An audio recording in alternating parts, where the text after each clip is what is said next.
Okay, pagbalik natin mga katropa, meron tayong nakuha. Mukhang luno.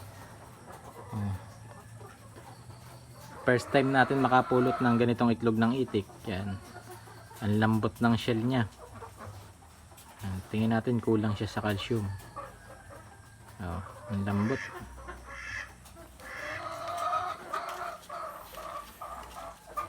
Ito nga pala yung nakuha natin mga itlog kanina. Yan.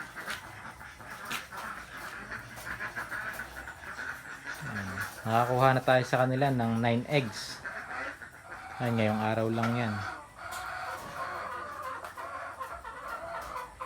Goods na yan mga katropa.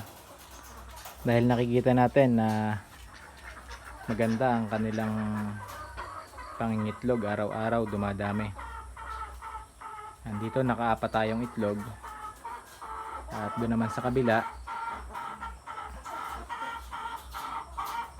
nakakuha tayo kahapon ng 5. Ngayon 6 na ang nakuha natin.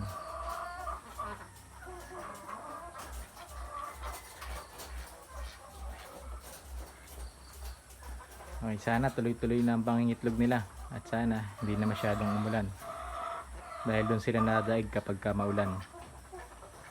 Kapag ganitong nagputik na at dumikit na ito sa balahibo nila, maglulugon sila mga katropa, at yun na yung dahilan ng pag-urong ng itlog nila. Kaya ang gagawin natin, kapag nakikita nyo ang inyong mga itik na punong-puno na ng putik at nakukulapulan na o nababalutan na ng putik ang kanilang mga balahibo, ay papaliguin nyo sila para matagkal ang kanilang mga putik sa kanilang balahibo. Kapag naligo na sila, hindi sila matutuluyan na maglugon. Base lang ito sa ating kaalaman sa pag-aalaga ng mga itik. Sa lahat ng mga sumusuporta sa ating Facebook page at sa ating YouTube channel, maraming salamat.